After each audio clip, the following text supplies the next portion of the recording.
أعوذ بالله من الشيطان الرجيم بسم الله الرحمن الرحيم وما أمروا إلا ليعبدوا الله مخلصين له الدين حنفاء ويقيموا الصلاة ويؤتوا الزكاة وذلك دين القيمة. അർത്ഥം: അനുസരണത്തിൽ അള്ളാഹുവിനോട് ആത്മാർത്ഥത പുലർത്തുന്നവരും ഏകാഗ്രമാനസരുമായി അള്ളാഹുവിനെ ആരാധിക്കാനും നമസ്കാരം നിലനിർത്താനും സക്കാത്ത് കൊടുക്കാനും വേണ്ടിയല്ലാതെ അവരോട് ആജ്ഞാപിക്കപ്പെട്ടിരുന്നില്ല. അതത്രേ ശാശ്വത സത്യത്തിൽ അധിഷ്ഠിത മതം. സൂറ അൽ-ബയ്യിനയുടെ 6-ാമത്തെ വചനവും അതിൻ്റെ അർത്ഥവുമാണ് ഇപ്പോൾ ഇവിടെ കേൾപ്പിക്കുകയുണ്ടായത്. കഴിഞ്ഞ ദർസുകളിൽ ദീൻ എന്ന പദത്തിൻ്റെ 2 അർത്ഥങ്ങളും ആ അർത്ഥങ്ങൾ അനുസരിച്ച് മുഖ്ലിസീന ലഹുദ്ദീൻ എന്ന ആയത്തിൻ്റെ വിശദീകരണവും നൽകുകയുണ്ടായി. ദീൻ എന്ന പദത്തിൻ്റെ 3-ാമത്തെ അർത്ഥം കൽപ്പന എന്നാണ്. ഈ അർത്ഥം അനുസരിച്ച് മുഖ്ലിസീന ലഹുദ്ദീൻ എന്ന ആയത്തിൻ്റെ അർത്ഥം നബി സല്ലല്ലാഹു അലൈഹി വസല്ലവും അവരോട് പറഞ്ഞത് നിങ്ങളുടെ എല്ലാ കൽപ്പനയും അള്ളാഹുവിനു വേണ്ടി ആയിരിക്കണം എന്നാണ്. അതായത് അള്ളാഹു പറയുന്ന കാര്യങ്ങൾ നടപ്പിലാക്കണം. അവൻ തടഞ്ഞുവെച്ചതിൽ നിന്ന് സ്വയത്തെ നിയന്ത്രിക്കണം.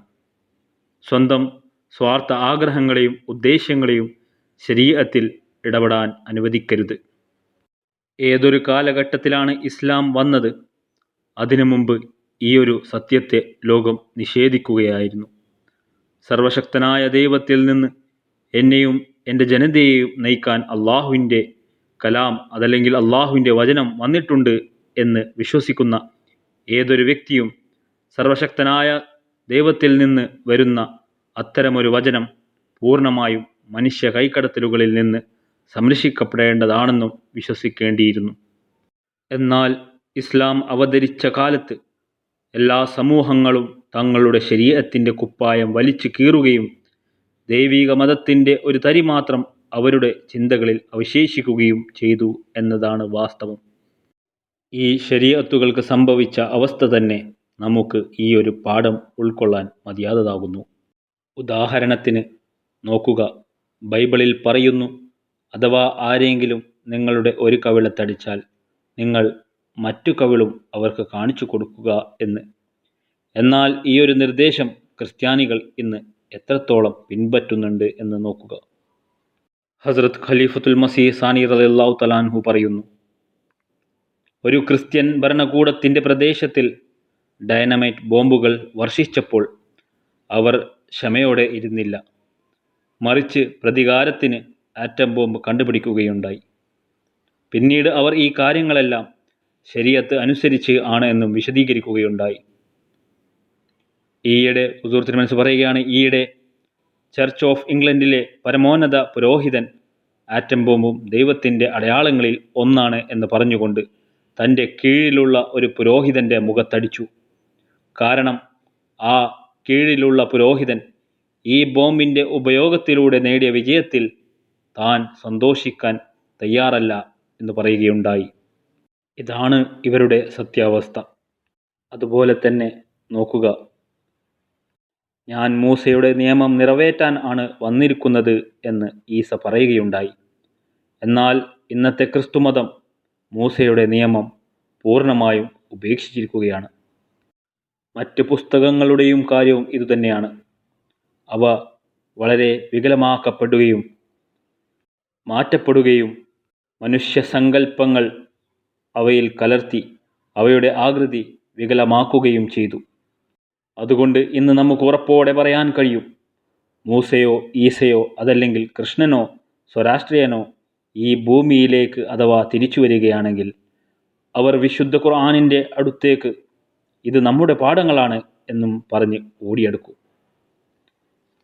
ഇസ്ലാം വമാ ഉമിറു ഇല്ലാ ലിയഅ്ബുദുല്ലാഹി മുഖ്ലിസീന ലഹുദ്ദീൻ എന്ന ആയത്തിൻ്റെ വിശദീകരണത്തിൽ ശരീഅത്തുകളുടെ മേലുള്ള മനുഷ്യ കയ്യേറ്റത്തിൻ്റെ ശൃംഖല അവസാനിപ്പിക്കാൻ മനുഷ്യരാശിയോട് ശക്തമായി നിർദ്ദേശിക്കുകയാണ്. ഇവിടെ ദീനിൻ്റെ നാലാമത്തെ അർത്ഥം സീറത്ത് എന്നാണ്. അതായത് ജീവിതശൈലിയോ അതല്ലെങ്കിൽ സ്വഭാവം എന്നും പറയാം. അതായത് ഇവിടെ മുഖ്ലിസീന ലഹുദ്ദീൻ എന്നതിൻ്റെ നാലാമത്തെ അർത്ഥം അള്ളാഹുവിനു വേണ്ടി അവരുടെ സ്വഭാവം ശുദ്ധീകരിച്ച് അവനെ ആരാധിക്കാൻ മാത്രമേ അവർക്ക് കൽപ്പിക്കപ്പെട്ടിട്ടുള്ളൂ എന്നതാണ്. അതായത് നിങ്ങളുടെ സ്വഭാവ രൂപീകരണത്തിൽ മറ്റാരെയും ഉൾപ്പെടുത്തരുത്. മറിച്ച് നിങ്ങളുടെ ധാർമ്മികത അള്ളാഹു താലയുടെ ഗുണവിശേഷങ്ങൾക്കനുസൃതമായി, അതായത് അള്ളാഹുവിൻ്റെ സിഫത്തുകൾക്കനുസൃതമായി രൂപപ്പെടുത്തുക എന്നാണ്. ഒരു ഹദീസിൽ വന്നതുപോലെ തഖ്ലഖു ബി അഖ്ലാഖില്ലാഹ്, അതായത് അത്യുന്നതനായ അള്ളാഹുവിൻ്റെ സിഫത്തുകൾ നിങ്ങളുടെ ഉള്ളിലും സൃഷ്ടിക്കുക എന്ന്. റിവായത്തിൻ്റെ അടിസ്ഥാനത്തിൽ ഈ ഹദീസ് ഒരു ദുർബലമായ ഹദീസ് ആയിട്ടാണ് കണക്കാക്കപ്പെടുന്നത്. എന്നാൽ ഈ ആയത്തിൻ്റെ വീക്ഷണകോണിൽ നിന്ന് തികച്ചും ശരിയാണെന്ന് തെളിയിക്കപ്പെടുന്നു. അതായത് മുഖ്ലിസീന ലഹുദ്ദീൻ എന്നതിൻ്റെ അർത്ഥം മുഖ്ലിസീന ലഹുസീറത്ത് എന്നാണ്. നിങ്ങളുടെ ജീവിതം അള്ളാഹുവിനു വേണ്ടി മാത്രമാക്കുക. അതായത് ലോകം അതിൻ്റെ ധാർമ്മികത ദൈവിക ഗുണങ്ങൾക്കനുസൃതമായി നിർമ്മിക്കാത്തത് വരെ സമാധാനം സ്ഥാപിക്കാൻ കഴിയില്ല. പറയുന്നു, അള്ളാഹു തആലയുടെ സിഫത്തുകൾ അല്ലാതെ മറ്റൊന്നും പ്രതിഫലിപ്പിക്കാത്ത വിധത്തിൽ നിങ്ങളുടെ ജീവിതം ആക്കുക. അവൻ കരുണയുള്ളവനായതുപോലെ നിങ്ങളും കരുണയുള്ളവനായി തീരുക. അവനെപ്പോലെ ക്ഷമിക്കുന്നവനാകുക. അവനെപ്പോലെ സത്താറും ഗഫാറുമൊക്കെ ആയിത്തീരുക. ഇതാണ് ഈ ആയത്തിൻ്റെ നാലാമത്തെ അർത്ഥവും വിശദീകരണവും. ഈ ആയത്തിൻ്റെ ബാക്കി വിശദീകരണം അടുത്ത ദർസുകളിൽ ഉണ്ടായിരിക്കുന്നതാണ്. ജസാക്കുമുല്ലാഹ്. വാഖിർ ദവാന അൽഹംദുലില്ലാഹി റബ്ബിൽ ആലമീൻ.